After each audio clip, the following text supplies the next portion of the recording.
Hey, it's Laura with your latest tech update. How much does your team care about good cybersecurity in your business? Your people probably do care, but many employees don't.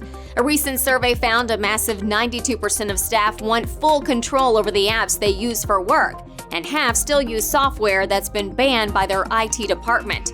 The problem started in the pandemic when employees needed to get the job done any way they could. 2 years later, they still want the same control.